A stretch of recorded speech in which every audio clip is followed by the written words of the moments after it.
Hello, anime fans! Welcome back to Ghost in the Cloud, an anime podcast. The podcast that each week tackles a new show or movie in the anime world. This week, we're talking about Black Butler. Woo! With me is Bridget, as always. Hey, guys. And I am John. But before we get into Black Butler, as always, we're going to start with some anime news. First up, the live-action Gintama film earns 2 billion yen in 14 days. I'm guessing that's good. The staff of the live-action Gintama film announced on Friday that the film has now surpassed 2 billion yen in earnings. The film ranked at number 2 on its opening weekend, selling a buttload of tickets to earn a buttload of money. The film had the highest opening 2-day of any Japanese live-action film in 2017 so far. Which is saying something because, like I said last week, this is like the year of the live actions. There has been so many. So they're doing good. And in other news, Steins Gate World Line, the 2017 to 2018 project, revealed in a trailer that part of their project for next year is an anime, which is what I was hoping for. So Kadokawa revealed more information on Friday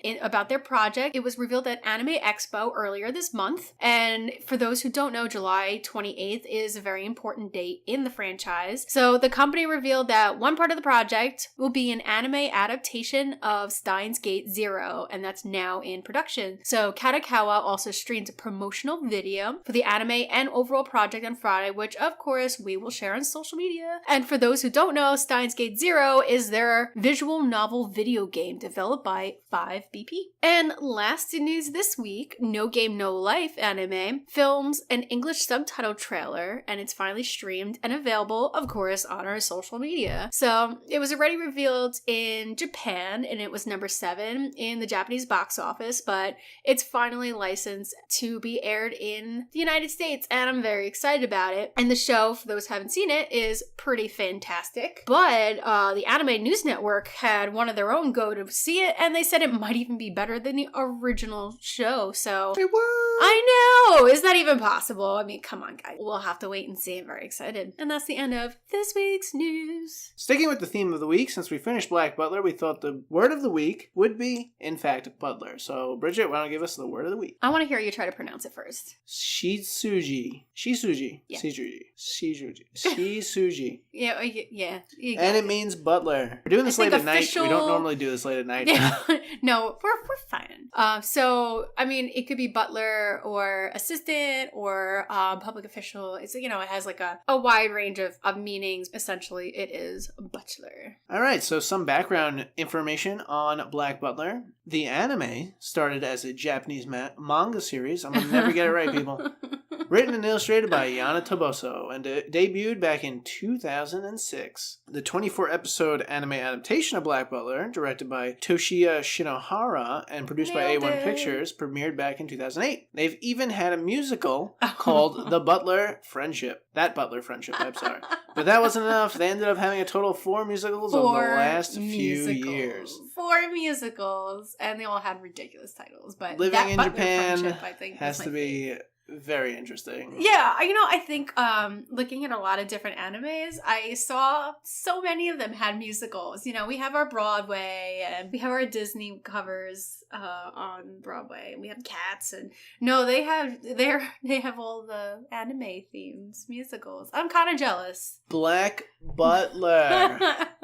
I've heard about this anime a very long time ago, and I never got into it. I don't know why, but we decided to pick it up, so let me give you a quick synopsis. Okay. Take it away, John. In Victoria-era London lives a young boy named Seal Phantomhive. Seal lives with his wealthy parents in a manor in England. On the night of his 10th birthday, Seal comes across his mother, father, and dog dead and surrounded by flames. The manor was set on fire, and he is captured by cultists. He is sold by his kidnappers and then given a mark on his abdomen that's supposed to be the mark of the noble beast. After enduring a month of excruciating and humiliating torture, Seal unknowingly summons a demon and signs a contract with him. He names the demon Sebastian after his childhood dog. Seal returns to Phantom Hive household with an enigmatic, black-clad butler, Sebastian Michaelis. To others, it seems that the butler is simply the best at his craft, from anticipating his young master's needs to carrying them out to the best of his remarkable abilities, which seem limitless. In truth, Sebastian is actually a demon. In exchange for the boy's soul, the demon will help him extract revenge on those who have wronged him. The Phantom Hives are referred to as the Queen's Guard Dogs, standing at the top of the British underworld. Seal solves the crimes plaguing London while waiting for the day of his revenge. That was beautiful. I just want to say it's seal, not seal, like the aquatic creature that we know. Well, you know what? They say seal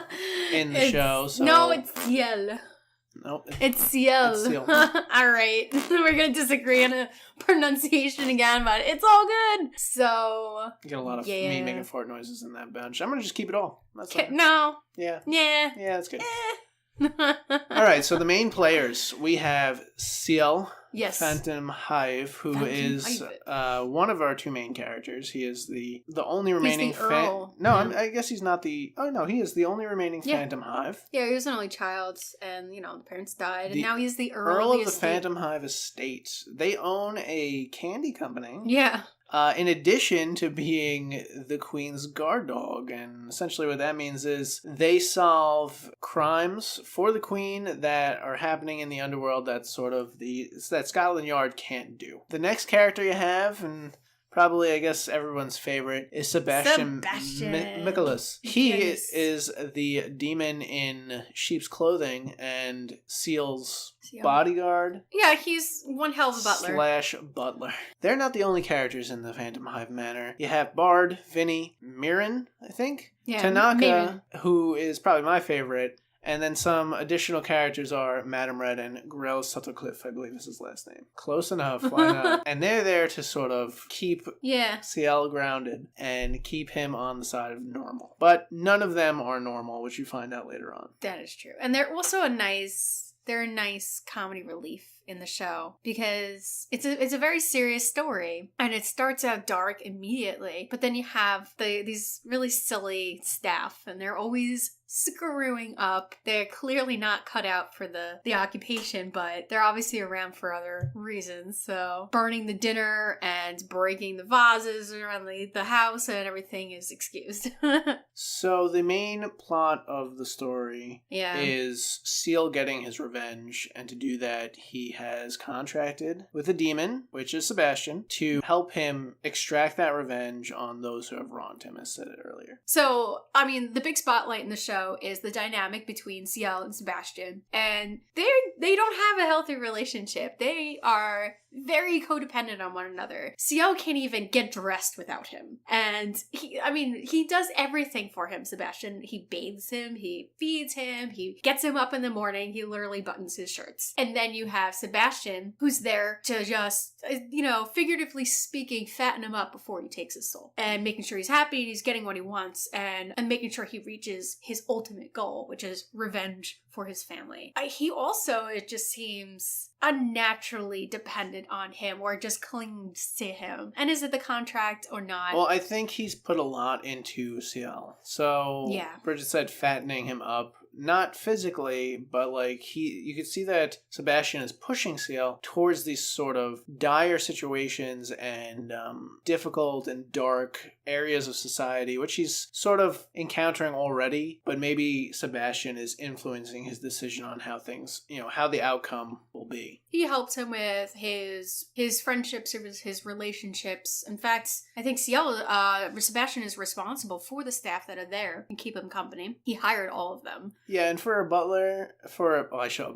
a demon, he has a lot of patience. You find out later on that Sebastian actually handpicked everyone except for Tanaka, who is part of the original Phantom Hive house. My favorite character because he has two forms. He has the dignified, elderly butler form that comes out very rarely, and then he deflates, and then he sort of overheats and deflates. It's like a running gag. He becomes a little chibi version of himself, and his only response is ho ho. Oh, and he's always holding his cup of tea. It's very entertaining to watch. He doesn't add very much to the show, although you find out the end that he was the most knowledgeable Like, yeah, he knew everything going on from the very beginning, which I guess, and for he's a the one character keeping that's always... the records for the Phantom Hives. Like, yeah, like he knew, apparently he knew from the get-go who the murderers were, but he was sworn to secrecy by the father before he died. He knew he was gonna die, he knew he was coming, he knew he was gonna do it. He's like, just keep my son out of it, let him live his life, and yada yada. So,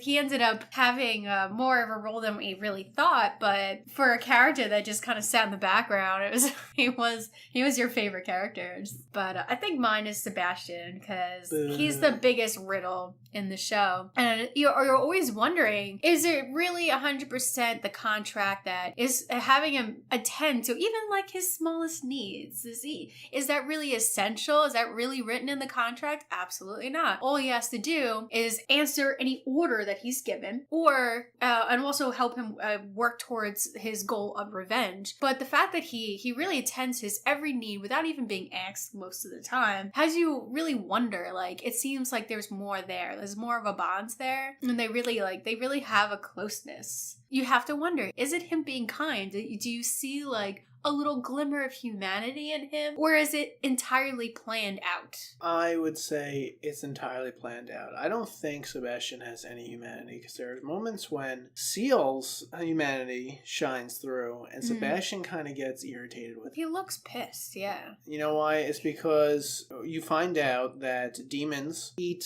the souls of humans for enjoyment and strength. And in a throwaway line throughout the show, you find out that Sebastian was once like a demon who ate whatever he came across. Yeah. And now he wants just Seals, because he's found this soul that's just on the brink of darkness. Yeah. That is just, it's like a juicy steak that he's been waiting for. Yeah, he's saving his appetite for this one good meal. And he mentions it a lot. I mean, like, he encounters people who knew his old reputation, and he's like, I only have eyes for CL's soul. Still, you gotta like wonder a little bit if there is some caring, in his action, like if he does actually care about him at all. I guess you want to believe that there is humanity there, and the bond is not just because of the contract. Yeah, you want there to be more than that. I think it's a smokescreen, personally. Then there's this cats versus dog thing going on in the show, where you have the demon who's just has this deep appreciation for cats, and you always see him with like a black cat, and he's just like, it's because they're evil. Cats are not evil, they're awesome. And then they end up acquiring this hellhound, which is just, a big mush that sometimes turns into a person. Yeah, the show has a lot of weird sort of left turns in it. Yeah, but they named the hellhound Pluto. And then you have, as soon as Pluto sticks around, all the cats, run away. And see Sebastian get all pissy. And Pluto, second best character. No! I mean, he is a cool character. I give him that. I do like dogs, but, then there's cats, and cats are awesome. It's a very small part of the show, but Bridget is a huge cat lover. I'm a huge dog lover, so we kind of felt that it was required to talk about, but we're moving on, so it's okay. But, all in all, like, what we learn is that, cats are awesome. Whatever. Not as good as dogs. But, okay, so I always say this. If there's ever a chance for me to mention Food Wars, I will do it. So in this episode, they have a curry eating contest, the reward being the royal warrant from Queen Victoria. And the royal warrant it's basically a label that's an advertisement that says that your product is sold to the royal family and consumed by the royal family. Fancy's fancy. And it's something that actually happens in real life. And funny enough, a couple of the companies is Samsung Electronics and Nestle chocolates. So I got a kick out of that. Yeah, so in this contest, the way they were describing, the way they were eating the food and the judges' reaction to them, I was like, oh my god, this has got Food Wars all over it. Even though, Food Wars came after the show, it's just like, all I can think about was Food Wars in that episode, and I can't help it. She's excited. I can't help it. I love that show so much, so any excuse to bring it up. I feel like the show ties in a lot of real history, which we actually found really interesting. We would pause after the end of an episode to look it up and be like, wow, did that actually happen? And Yeah, so some of the things they talk about early on in the show, Seal and Sebastian are set out on the case of Jack the Ripper, which is really interesting. We all know, we've definitely all heard of Jack the Ripper. So many authors and producers who have taken that and just run with it, and I like the fact that because this is a Victoria era anime, they threw that in to sort of cement it in reality. And and despite all the fiction out there based on Jack the Ripper, it's all based on a real person. So in Victorian age, there actually was a serial killer out there. The fact that they were able to tie that in was pretty cool. And, maybe we won't mention who Jack the Ripper ended up being because it was, it's a mini spoiler. Character in the story. So, and then another that came up in a small episode was the ghost of King Edward V, which very interesting. Didn't hear about it before, but the ghost of this king, which was a young one that he mentioned how he had died, and we're like, wow,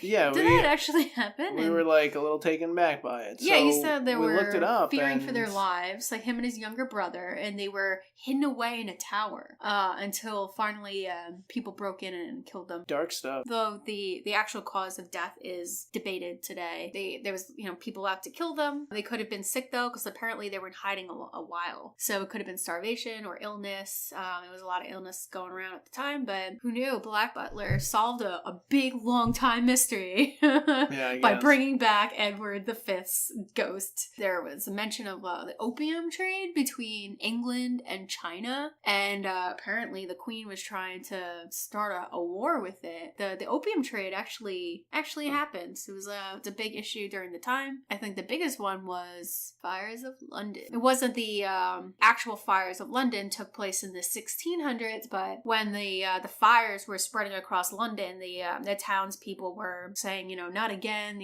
another fire to plague the city. But this time it was started by hellhounds. Yeah. Maybe the first one was started by hellhounds. We don't know. But yeah, a lot of cool history. I'm willing to believe. Yeah. Why not? A lot of cool history in there. And which brings us to, our discussion of, why was this show so successful? It's very well known. It is one of the secrets to their success is their really unusual setting. To have it in Victorian London, I feel like most of the shows we start, we're like, an adolescent in today's modern day Japan is going to high school, and we're like, okay, this sounds familiar. That. And then, but here, immediately, where our brain is interested because we're like, ooh, this is different. Completely different country, completely different setting. They do it justice, because the architecture of the buildings, the clothing, the sort of society things that are going on around them, it's very of the time, and they do it very well. So that immediately caught my attention. But at the same time, it was there were some scenes in the show that were rather unsettling. Yeah, this show has a way of turning on a dime. It could be fun and sort of light, and then go completely in the opposite direction. Yeah, weird and dark, and there was a lot of characters that you either weren't sure what gender they were, or they took on both. You're not sure if they're a feminine male or a masculine female, or and they which is fine. What I'm saying is that one of the secrets to the success of the show was they're challenging what is a very gender defined society that we're starting to break out of. Just reading online, a lot of people's reaction to the show, which most people love, was that they felt more uncomfortable by the androgyny of it rather than the brutality. There was so much bloodshed and murder. You see women and children dying, yet people were like, well, I've seen this before on television, Well, yeah, I think that's why, we get sort of berated with the androgyny of the characters was what people were more uncomfortable with, which really says a lot about our society, that it's just too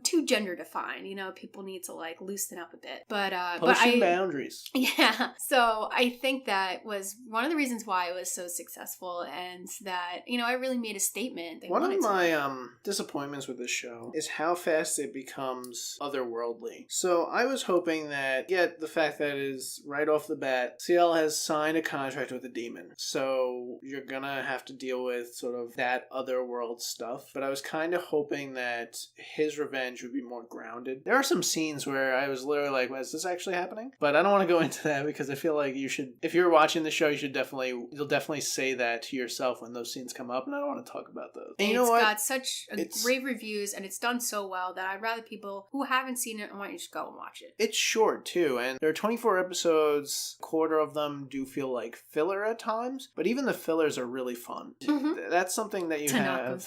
That's something that you have to worry about with like longer running shows. Like you don't get that as often with the short running shows. A lot of the episodes that were filler were background stories. You know, they really took the time to give you a background on the staff at the Phantom Hive mansion, which was really nice. They're not just filler characters. You actually learn about them and you care about them too. In fact, they're probably more likable than CL. Are you supposed to like CL? That's like an interesting question because No? He's never nice. He's never happy. Obviously, he's not going to be happy after what happened to him. Little yeah, he likes to stomp on people and show that even though he's a small kid, he's an adult at heart. He's seen more than most adults have and aged at I don't envy him. No, not at all. So he had to grow up really quick. He had to become an earl of his family's fortune. You kind of have to ask, is he more demon than Sebastian? He acts more.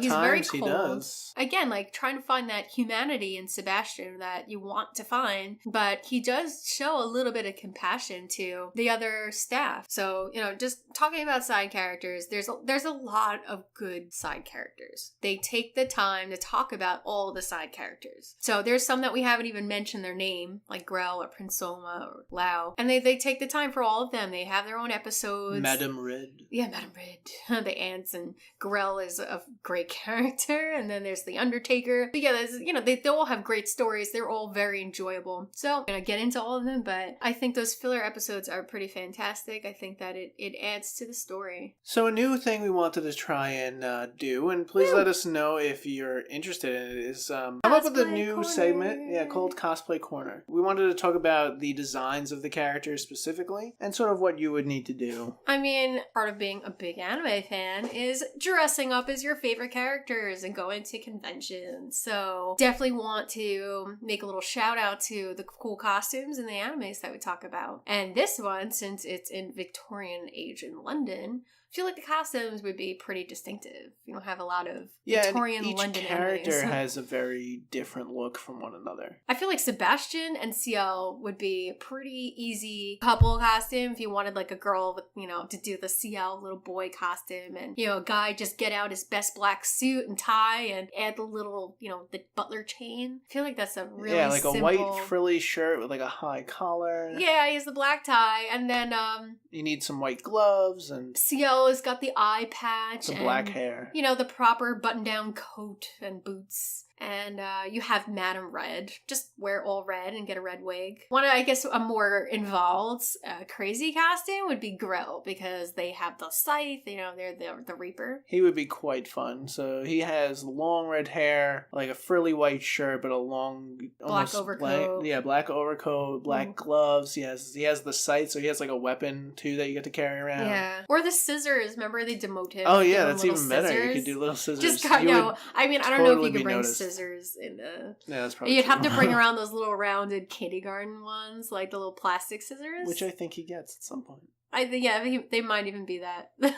So they're all pretty fun, but I think I would want to do the CL and Sebastian duo. I think Sebastian and Grell would be a great combination, because you could have Grell who's sort of pining after Sebastian the whole time. Yeah, that's a very funny relationship, those two. I think if you had two people that wanted to dress up for the show, that would be another great choice. All right, so we're wrapping it up with Black Butler, and we definitely want to know, hey, if you guys ever dressed up as any of these characters, want to hear about it, you got to post it on Facebook or Twitter or somewhere on social media, because I'd love to see it. And if you like our Cosplay Corner, let us know, and we will, get more out there in our episodes. Give us suggestions on how we can improve the show. Yeah, and as far as Black Butler, if you guys were in CL's situation, would you make a deal with a demon? Or rather, what would you make a deal with a demon for? Are you willing to give up your soul? Yeah, giving up your soul to put the past to rest. Think you can just wallow in misery for the rest of your life? Or, I mean, I know I would not, but that was CL's choice. Blame it on adolescence. Don't forget to reach out to us on social media. We have our email, gitcanime@gmail.com, and we're always on Facebook and Twitter, so just look for GITC Anime. And our episodes are always up on SoundCloud and iTunes.